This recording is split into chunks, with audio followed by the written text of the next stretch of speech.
So filmmaker Michael Mann takes the story of a corporate big tobacco whistleblower and turns it into a critically acclaimed Oscar-nominated box office failure that still stands as one of the best films he's ever made, with Al Pacino and Russell Crowe in The Insider.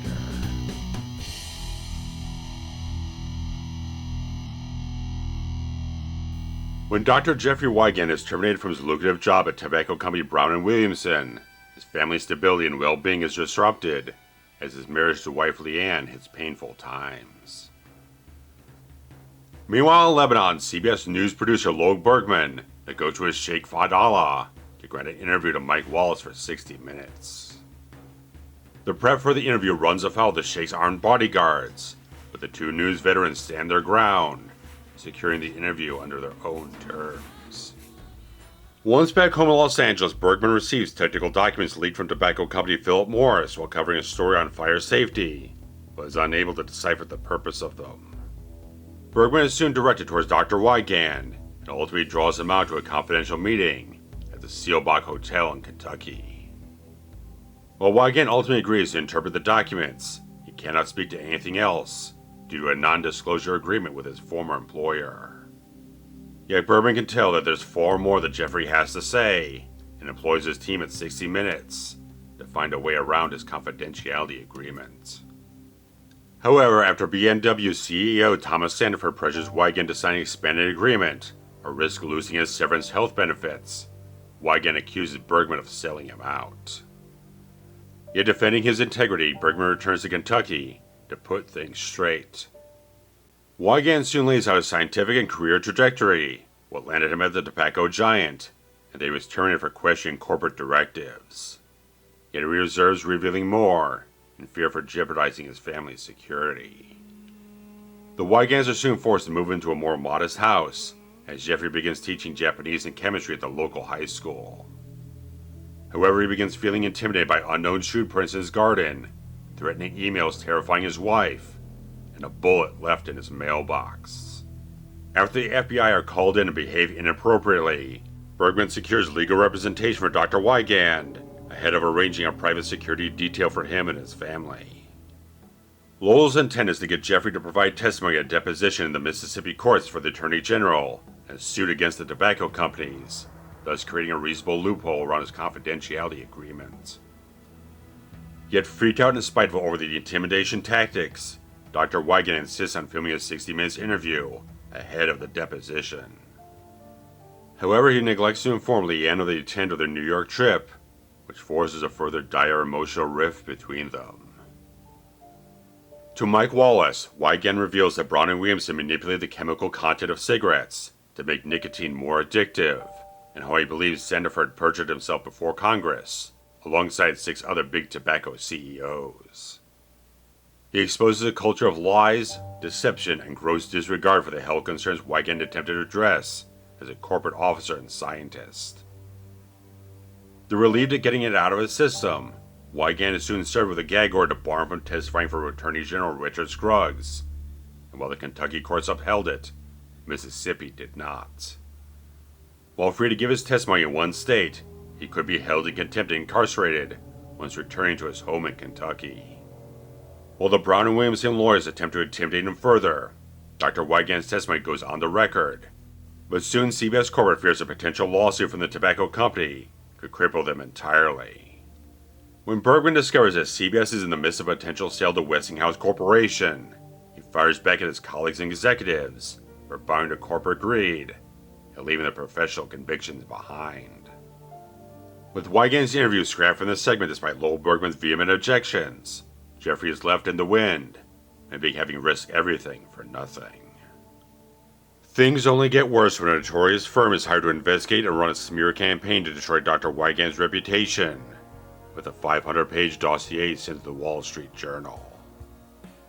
Lowell spearheads his own counter-investigation to disprove the allegations and half-truths levied against Jeffrey. Yet with Leanne leaving and taking the kids with her, all the distraught doctor can do is sit in the Seelbach Hotel, staring at the Brown and Williamson building while they rip his life apart. Yet Bergman won't be wholly deterred, as he takes backdoor routes in the media to embarrass CBS and attempt to finally get his story on air in order to restore his own reputation and allow Dr. Wigand's story to be told the way it was meant to be. So The Insider saw his theatrical debut on November 5th, 1999, released through Touchstone Pictures, production label of the Walt Disney Company, and garnered some of the actual best reviews of anything in Michael Mann's entire career at this point in time. That's saying something in the wake of Heat, a film that was massively successful, critically acclaimed, snubbed up the Oscars entirely, but made him such a cemented, brilliant filmmaker in the industry at the time, and so they gave him a license to do a film like this, which unfortunately just didn't make the box office. Between a budget of $60 to $90 million, it only garnered about $60.3 million at the worldwide box office, and the kind of part of that kind of teeter-totter type of thing in Mann's career is like, maybe like half his films are financially successful. It's like, Thief might have made a little bit of money at the box office, depending on what it did overseas, which is undocumented, but Manhunter was a definite bomb. Last Mohicans was successful, Heat was successful, this wasn't. Ali was not, because it got swallowed up by the Fellowship of the Ring in December of 2001. Collateral was his most successful financial film. Miami Vice went well over budget and really didn't make it back theatrically, but kind of made a lot of the money back on home video. Public Enemies was very much a hot box office take because Johnny Depp was still very much a hot star at the time. Black Hat bombed. Ferrari did not do very good this past year, so kind of a thing back and forth, but the fact of the matter is he's such an acclaimed filmmaker. He has such a prestige attached to him that so many studios and so many other entities, production companies, want to work with him because he always has fascinating ideas, shepherd his projects along here there because he's always such a great marketing man. He knows how to market himself and sell a film and stuff like that here and there. So he's such a great filmmaker in that regard that he wants to push forward and still make great films. He's got great films. He's my favorite filmmaker for a goddamn reason. And because all this kind of back and forth, like no box office didn't really break through on that regard, but all the critical acclaim, everyone who saw it really just blew it up greatly with their critical reactions. It did get 7 Oscar nominations for Best Picture, Best Director, Best Actor, Russell Crowe, Best Film Editing, Best Cinematography, Best Sound, and Best Adapted Screenplay for Michael Mann and career Eric Roth, based on the Vanity Fair article The Man Who Knew Too Much for Marie Brenner, and it won nothing. Oscars gave him absolutely no wins. Of his 7 nominations, 0 wins. Golden Globes gave him 5 nominations, 0 wins. So none of the major awards bodies gave it any statues at the end of the night. And I find that very objectionable. There are a couple of critics bodies and whatnot that kind of gave a few wins here and there, but in terms of the big ones, it went home empty-handed. I find that very difficult to believe, very objectionable towards myself, that I feel this film so much deserved that much recognition after Mann got a lot less recognition from the awards bodies on Heat. This one definitely deserved to get a couple statues to take home for itself. But in terms of the screenplay in that regard, Michael Mann working with Eric Roth, and Roth has credits for days. Like, this guy has a list of stuff to really hold up on a big pedestal in that regard as well. He won for Best Adapted Screenplay for Forrest Gump, was also nominated for Munich, Kier's Gates of Benjamin Button, A Star is Born, 2021's Dune, also wrote the screenplay for Killers of the Flower Moon and Ali. So this guy has been working for decades and has a lot of accolades to himself. So Mann hooked up with the right guy, and they apparently worked on this for a year, dealing with all the actual real life occurrences, gathering all the information, all the accounts as best they could, because Dr. Jeffrey Wigand was still under his confidentiality agreement and really couldn't talk to them about anything that actually went down this entire thing. So he was still kind of locked up, so they really couldn't interview him, so they had to take it from all the information that was available and just have like Russell Crowe watch a lot of videotape of Wigand to kind of see him out and try to adapt to his persona, and that way he carries himself. So they really didn't have as much direct contact with him, but very much a lot of contact with Lowell Bergman, who was at 60 Minutes covering this entire story at the time. And apparently from Mike Wallace himself, was like he believed that Bergman was actually in contact with Mann while all this stuff was kind of in process to a certain degree. So a lot of different accounts about different things here and there. There's certain dramatizations, little licenses given here and there to kind of expand the story, kind of condense some different elements, to the point where it feels like when you actually look up the information about how long the span of time is of these events, it doesn't seem like it was almost 3 years.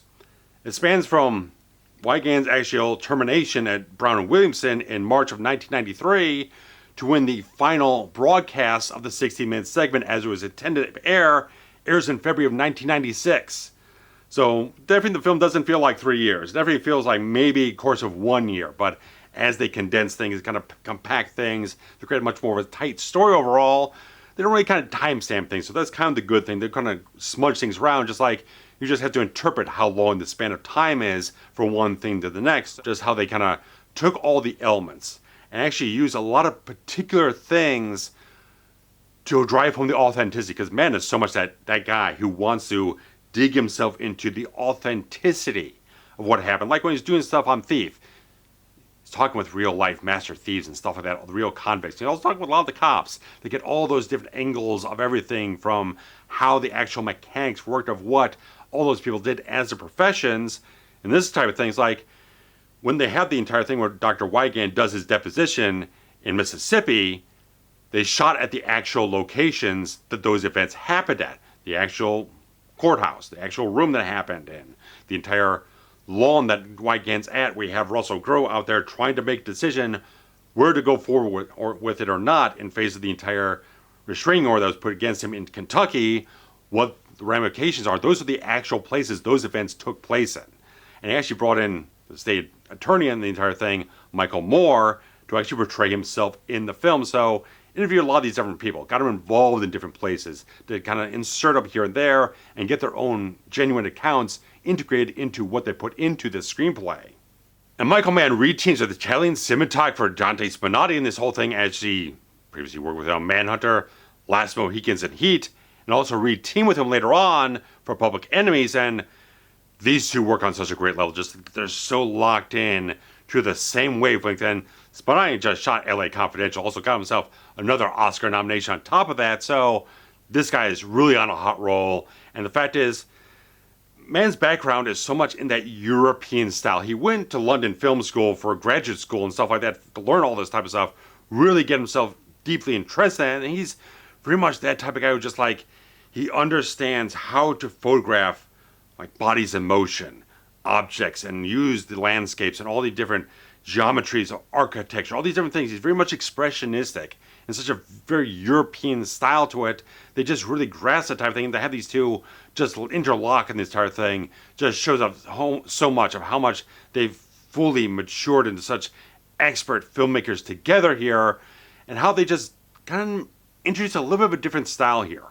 You start seeing a lot more of this kind of docudrama, sort of handheld, wide-angle lens photography. You definitely see it later on, very much prominent like Miami Vice, and there are things that Mann kind of gravitates a little bit more towards later on, but it kind of starts here a little bit. You really get that sensibility. They're shooting on Super 35mm, so it has a little bit more of a grainy texture to it. All these different qualities in the entire film stock and how they utilize contrast so much. Like, there's such a great usage of just naturalistic style of lighting here. Like, when you get a few shafts of sunlight going into like the lobby of the Brown and Williamson building or various other things, just how that light kind of cuts through. It just has these hot highlights here and there. It just creates a very interesting contrast, like how it just kind of strikes different images, different objects, different people and the other thing. Just how they're kind of going for a little bit of a naturalistic type of thing that still has a style to it. I like so much how the film just utilizes a certain sensibility over all this. Like, it's not too raw, but it still has a certain reality to it. How they blend that sensibility of that kind of expressionistic style, but still maintain sort of a gritty kind of docudrama approach, various other things, the whole thing. So sometimes you feel like you're right in the middle of the thick of the whole thing, like when they're walking him into the deposition or various other points in their film. It feels like you're very much in the thick of it, like you are almost watching a documentary for a moment, but you still have that certain theatricality of how everything is staged, how everything feels overall. But I like so much when Wigand goes in to see Sandiford, and how they shoot that sequence. So they first start just over the shore between Russell Crowe and Michael Gambon. I like the point where Mann kind of floats the camera over the shoulder of Russell Crowe there, and then the reverse shot, you've got the legalese guy in the background over the shoulder of Russell Crowe there. So there's all this different composition that kind of informs this sort of enclosing sensibility on Wigand in the scene. People are kind of muscling him there. They're kind of suffocating him in the entire thing, front and back. He's kind of surrounded in that regard. So it creates just great images in that regard to inform what the story is trying to tell you about the feeling you want to have from these moments in the entire film. And what I like about Michael Mann's direction is the fact that he's focused on the human element, dealing with the personal, emotional toll these events take on everyone, all the conflicts that are going on inside them. All the different things there's just a struggle between personal convictions and the well-being of self and the well-being of family and all these different things flying back and forth for Lowell Bergman, for Jeffrey Wigand, all these different things kind of bouncing back and forth inside of them and trying to reason them out and trying to find a path beyond all this stuff. So the way he's dealing with all this stuff in the film, just showing the raw emotions. They're just all over the entire story here, and seeing those conflicts play out all over the faces of these magnificent actors in our film is just masterful work. Just like there's so many other filmmakers who might not have gotten that so much. They might have done more of a docudrama approach. It might have been much more clinical, the entire thing. They might not have been as introspective and reflective as Mann gets, but that's so much what his interest is. From one film to the next, he's always exploring the characters, delving into psychologies, delving into what makes these people who they are, and that's so much at the heart of what this film is expressing to an audience so much. And there's even the thing, like, as this thing is based on true events, you got actual real people in these events that you kind of map things on top of to kind of cast the film in certain different ways. It was a thing of like, okay, not really quite as much looking for people who kind of like are physical embodiments of the character. Not someone who's just like the exact twin duplicate or something else like that. Plays in a little bit, but he's mostly looking for people who embody the spirit of the people in the entire story here. People who actually went through these events and find someone who can capture that on screen so much. So that kind of plays in quite a bit into what actually went through the casting process with one of his regular casting directors, Bonnie Timmerman. Fantastic work she's done over her career. Awesome type of work she does on this film, especially getting into the fact that Al Pacino was the idea here. He was the guy to play Lowell Bergman because after Heat, of course, you want to work with Pacino again. But it was just a thing like he envisioned Pacino so much, and because it was a different type of role for him. Playing someone much more of an intellectual worker, as Mann put it himself. So he wanted to envision Al Pacino embodying Lowell Bergman so much, and Pacino went off to like Washington, D.C. and talked with a lot of other journalists who had a lot of reverence for Lowell Bergman to kind of get the sort of professional camaraderie, the sort of professional respect people had from him to kind of embody what the guy was about. And so much, I think Pacino's great in this film. He is bringing it 100% in this entire thing, dialing it in. He's still in the prime. He's so goddamn good in the entire film. Getting up on this character, this guy of Lowell Bergman, who's this guy who goes back to the 60s, kind of dealing with the hard-edged news story type of stuff, being kind of an independent guy, but then kind of working with CBS. But that's the place where all the big news is. That's where you can make an impact on a bigger scale there. So, guy who went in that entire thing, and he's such a hard-nosed journalist. Just seeing that opening sequence there in the Middle East, and he's dealing with this entire thing where a lot of people are just not even going near this entire situation. You've got bags over your heads, you're being taken off to secluded locations, people are potentially really dangerous, and potential terrorists and stuff like that, but that's what 60 Minutes was. That's what it is. That's the reputation. They went for the hard-edged news stories and went further than other people would to get those stories and have that respect and the reputation behind them between Bergman, especially Mike Wallace as well. So seeing that set up the characters so well, see how they deal with the situations, what they're going through, on the lengths of what they will get to get the news story, to get the real truth of the matter there and not pull any punches.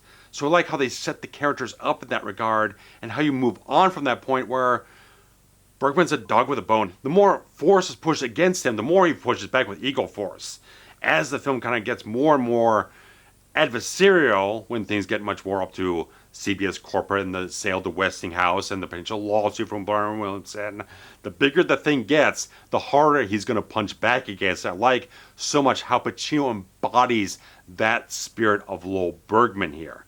He just drives forward so much of that sensibility, and you see the weakness, you see the vulnerable points. Like after the entire thing where he has that big final phone call with Wigand, where he's kind of going out in the shoreline there to get the cell signal and everything like that. he goes back into his wife, Sharon, and he's kind of having this, he's kind of ripping himself up a little bit. He's kind of like knocking himself down and whatnot, and having this kind of harsh self-reflection that he feels like, oh, it's not making much of a difference. All the type of stuff. He's feeling like he's knocked down, dragged out. He's at the wit's end and stuff like that. But the wife kind of pumps him up a little bit more, kind of brings him back forward the whole thing. But you see the fact that he has those dimensionalities, how Mann portrayed him in the screenplay to bring him that dimension overall. To see that he can be dragged down. As much as he's fighting so much, and he's still fighting so much, he still has some doubts about himself and how much of his impact is, these things and that things, and where he's going in his life to make these decisions, where he's landed. I like how that moves forward on the character. It gives the dimension that you need to have a guy like Pacino grasp and grapple with and integrate into the fibers of who he's portraying here. Is fantastic work from Pacino. I like how he just keeps fighting and keeps doggedly ripping and tearing all the way through, just doing all the backdoor type of media journalism. Going to all the other media outlets, all the other people he knows, and trying to block off the entire smear campaign for Wigand, and block off the Wall Street Journal reporting the whole thing, all these different things. He's trying to dance and kind of shuffle the chessboard around here and there and everywhere so he can get the clear path to where he wants it to go. I like so much how just Pacino is the perfect guy. I mean, Pacino brings so much of conviction to Bergman's integrity and his sensibility as a newsman, a professional that has a reputation that stems back decades.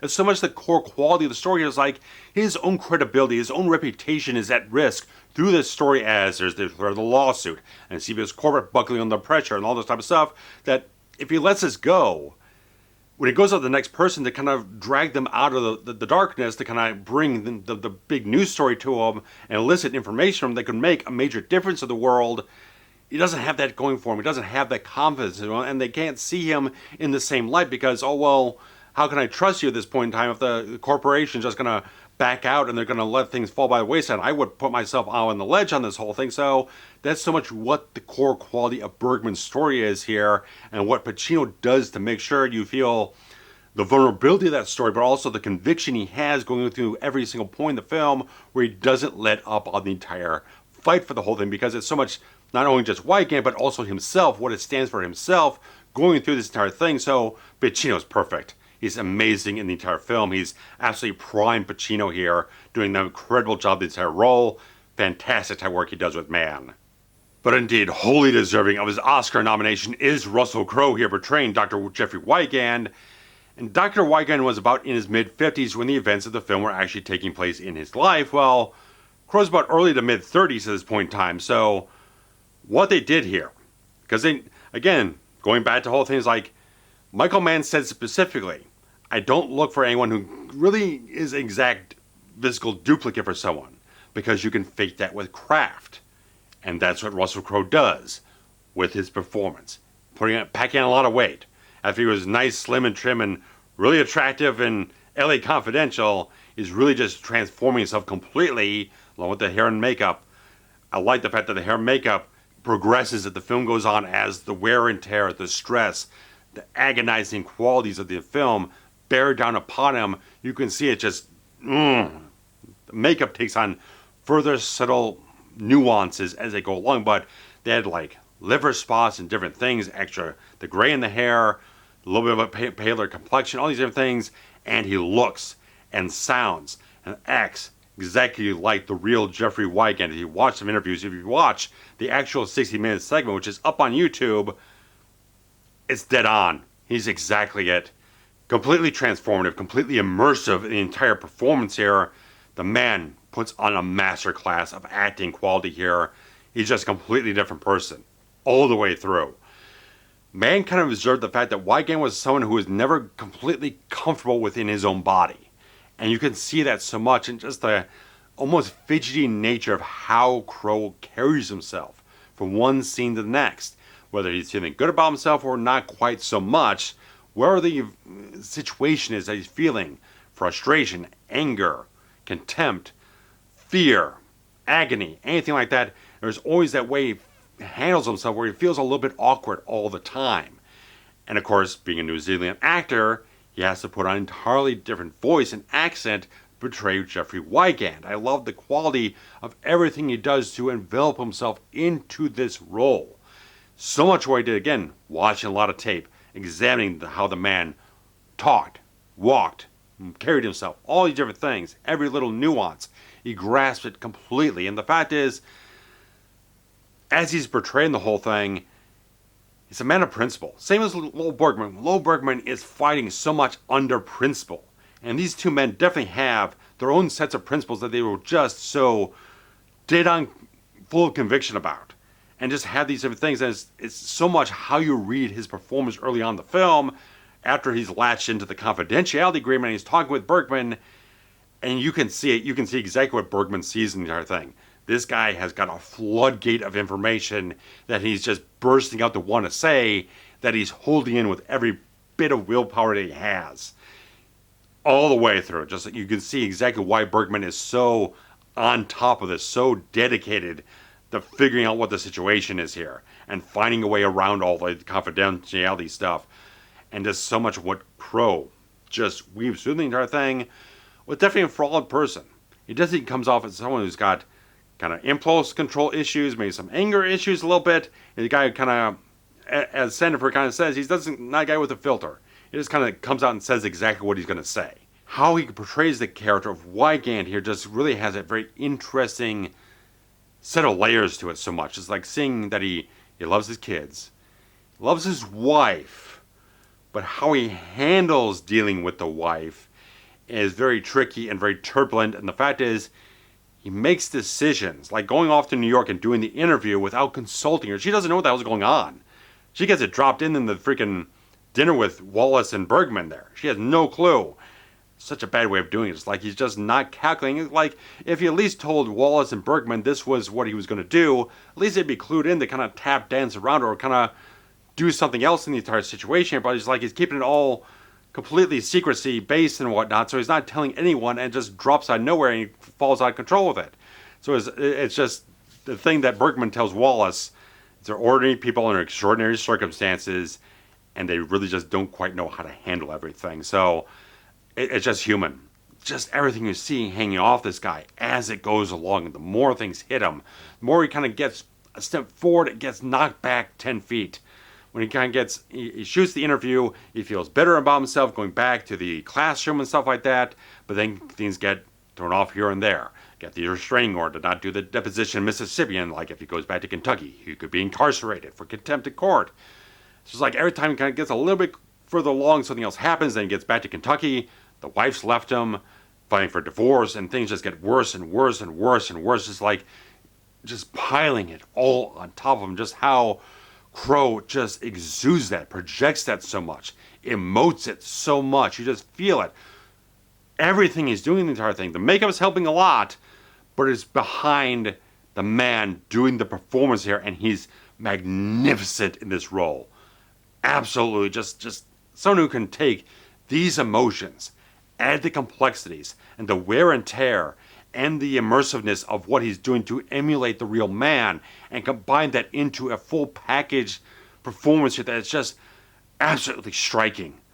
When you have these entire things where I can feel it so much, like when they're moving the house, they're leaving the house they raised the kids in, that strikes so much. That strikes so much, just feeling that emotion of that scene there so much, it strikes me so much. And the fact of the matter is when he goes back to Kentucky and he's just there with the two bodyguards driving him home and the cop car pulls up and you just feel that unease, that terrifying quality that if these guys are looking for him, he's going right to jail. He could just go right there and just the existential terror. You just feel it so much with the man's craft and Crowe's performance. Everything is layered into a scene like that. You just feel it so much. What he's going through every step of the film. I could deconstruct every single scene in this regard. It's just such a masterful piece of work that he puts in. Get his gold statues later, but this one, like living hell, deserved it in boatloads of spades. So much in that regard. But moving on to Diane Venora betraying Leanne Wigand, it's like seeing her in Heat and then seeing this thing, she's like completely different. You can't barely tell it's the same actress whatsoever. She's great. She is so good in this whole thing. Like, to a certain perspective, you might see her as more of a irritant in the film to a certain degree. But the fact is, it's Jeffrey who's making all the wrong decisions, excluding her so much from different things in the entire film that, like, he's literally driving her away because he's just excluding her completely. He's making all these different things going off in these directions, and they're not safe. They don't feel safe at all. And just like there's just a rift. He just created this entire fractured state between the two of them. But Venora does just an incredible job here. Just like, again, seeing that I've seen her in other roles, and she's nothing like she is in this film. Just shows that she completely, again, much like Crowe, kind of transformed her so much. Like the hair and makeup for one thing, but the accent, everything else in that regard, everything she peppers into this performance is a masterful piece of work in her own regard. But Christopher Plummer, talk about a masterful actor. Lord Almighty. Him portraying Mike Wallace, there was a particular thing now. Mike Wallace has commented on the portrayal of himself in the film through the lens of Christopher Plummer's performance, and not so much a problem with Plummer portraying him, but how they wrote certain things about the events in the film, where the entire thing where, dramatically, they had the entire thing where Wallace kind of sides with CBS corporate in the entire situation here. And then it takes a long stretch of time for him to kind of float back around the other end, and sort of a dramatic story arc to that degree. Only took about 12 hours for Mike Wallace to kind of decide against the CBS corporate decision. In his own words. I'll link to an interview he did several years ago down below. You can check that out, but he just didn't have that long of a crisis of conscience or anything like that. They just kind of did the dramatic license type of thing to create that sort of drama between Bergman and Wallace entire story. But Plummer's magnificent as well. Just like, goddamn. I'd see him getting a supporting actor nomination, in my opinion, as well. It's like there's so many awards I'd throw over this entire film. He's awesome. Just the fact that he portrays Mike Wallace as this razor sharp, constant newsman, this professional. He has this bold sensibility about him. Again, back to that first scene where he's dealing with the entire people in Middle East and whatnot. He's barking at people who've got guns. He's like, this is the way it's going to be. This is how I conduct an interview. And I like the after the fact things like Bergman comes up to us like, oh, you done kind of fucking around or whatnot? You got your blood pumping and whatnot? Like, yeah, it's fine. My heart's going or what now. It feels like it's just like a thing that he does just to get going, to kind of warm himself up for the interview.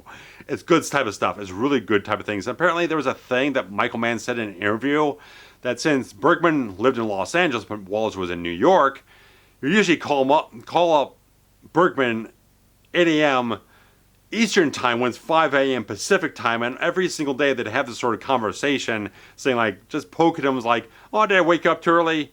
All the time. So it's like little things like that he finds out about the relationship's appeal to kind of inform how the chemistry between the two actors is going to work off. And Pacino and Plummer are so good together. You get that camaraderie about two people here that you just can't manufacture. It's like it's such a great piece of craft these two layer into their performances. Like there's such a crux of their arcs are between the two of them as well.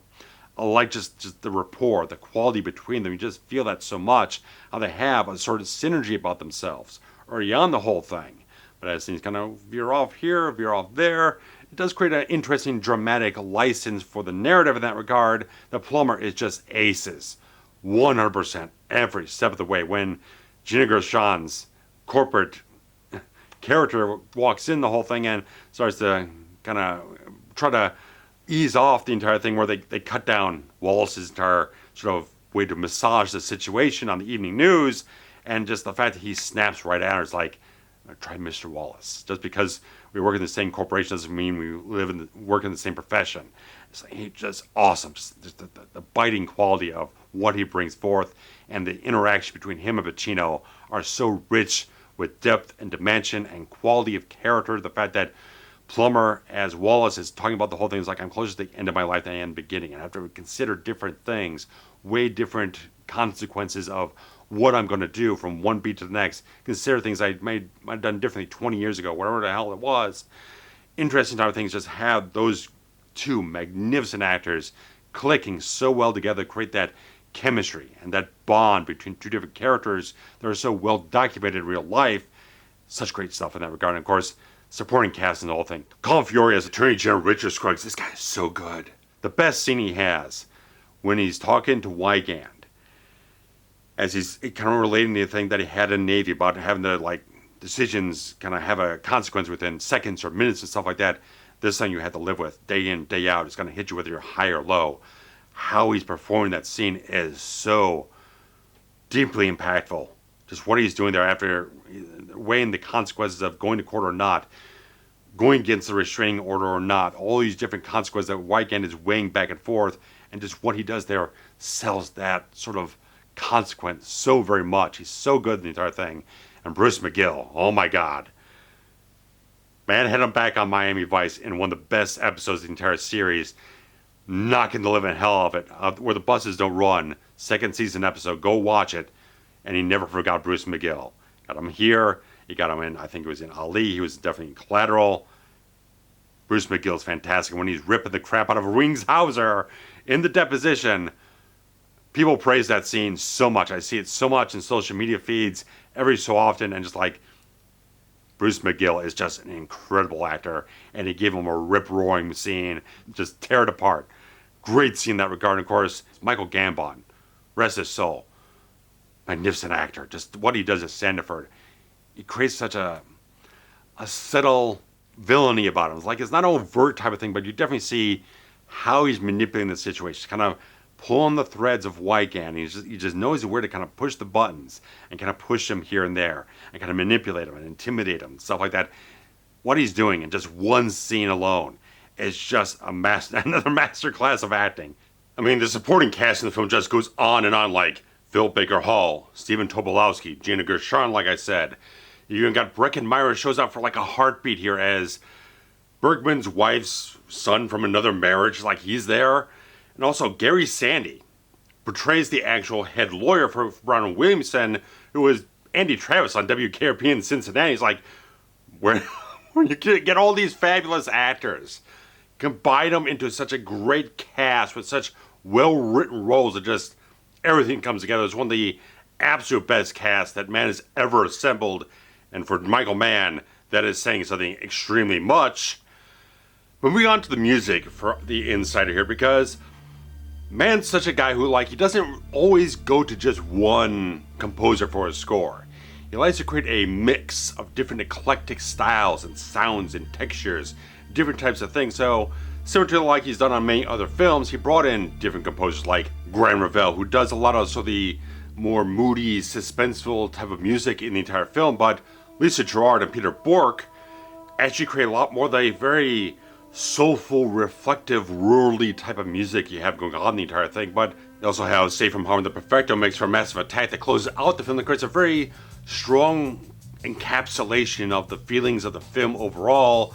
I like so much as Mann creates such a very contemporary sound for all his films, and always finds those soul-searching moments in its narrative to weave all this sort of stuff around into the sonic landscape that Mann puts together here. And I think the soundtrack is just a really good piece of work. You can still find it easily on digital platforms. You also find the CD pretty easily on most places here and there. eBay is where I found mine for pretty cheap. Not hard to find whatsoever, not very costly at all. So it's like, it's a really good grab. If you're a Michael Mann fan, you definitely want to grab as many of the soundtracks as possible, because they're all, like I've said, very eclectic collections of music. They're all work in tandem together, all very much symbiotic in how everything flows together in the sonic landscape of the films Michael Mann creates. And talking about all those sort of soulful, reflective moments in the entire thing, it's especially that scene where Wigand's in the hotel room and Bergman's trying to get in contact with him, trying to jar him back into his senses to a certain degree, as he's just gone off of this long stare of despair, looking over the 10th floor of the Brown Williamson building, the legal department that's there deconstructing and destroying his life. And I love the surreal moment there. It's something that Mann tapped into with The Keep, a little bit of Manhunter, to get all that sort of surrealism going forward, but it really uses the visual effects so well here that just creates such that great insight into what he just, that longing sensibility that the character has right there. Is like, man, you could feel could be on the edge of something horribly catastrophic that he could do in this whole thing. But Lowell Bergman is trying to connect with him, trying to just tether him a little bit back in, get a little bit far off that edge, just enough. I just like the entire sequence so much, how those two characters have created this sort of friction between one another, but also a bond overall. It's like there's so much of a thing where Wigand, so much, he's like sometimes accusatory towards him, he jumps to conclusions, but Bergman's always the guy who's like he's defending himself very much rationally and stuff like that, while Wigand sometimes goes off a little bit irrationally. And just seeing how those two characters, those two people in the story, have that push and pull and that kind of batting around sensibility about how they react to one another and how things are progressing, but there is still a bond there, and have the entire sequence there creates such a great sensibility for the entire film to just feel the agony this character of Dr. Wigand has gone through this entire story so much. Is great type of stuff. Just seeing how, again, Mann delves into the human element, the depths of the emotions in the story here to make the audience connect so much with that sense of drama. That's where the heart of the story is. It's very much a fascinating story in its own right, just as a 60-minute segment in that regard. The entire public health crisis that the kind of thing just exposes in that regard, but so much the story underneath, what it did to the people involved with it, that is so much what Michael Mann is deeply, deeply invested in going forward in the entire thing. I think it's one of the best, for me, it's the best film of 1999. There's not even competition, none whatsoever in my view. This should have won so many of those Oscars. I feel so, Spanotti's cinematography, Mann's direction, the screenplay, it's killer. All these different things, everything it was nominated for is so extremely done on such a brilliant level here. It is a masterpiece. The fact he just did Heat, and that's a masterpiece. Then he follows it up with another masterpiece that's equally as good, if not some ways better. I've said for many years, I feel like The Insider is possibly the best film he's ever made, because with Heat, you got a lot of things with like action sequences, a lot of gunplay, stuff like that. There's certain elements that are just exciting and entertaining in that regard. Mann grips you into the heart of the story for 2 hours and 36 minutes with nothing but human drama. And it takes a skill to make sure that every single moment in the entire film grips your attention into it, and you're invested in every single angle that is going forward, and you get deeply affected by what these people are going through within this story. That is a master craftsman on the top levels of his entire skills here. Mann delivered a film that absolutely is one of the best films he has ever made. It's just quality on top of quality on top of quality. Everyone just on top of their game with everything they got going on here. It's a perfect film. It absolutely is. I just think this film just hits all aces all the time. But Lord, guys, I just need to hear what your thoughts are about this film. But guys, there's always the Patreon to contribute something every month to kind of support things around here. Also, the Super Thanks feature does the same directly through YouTube. But also, guys, comments, likes, shares, subscribes, everything helps to grow the channel, keep things strong around here, very healthy, and continue to expand things, what we can do around here and stuff like that. But guys, thanks so much for watching this video. Michael Mann's my favorite filmmaker. Getting this film was a very long process, but I'm definitely glad I did, because you can see my mind's blown in that regard. Anything like that, guys, so thanks so much. Take care. Bye-bye.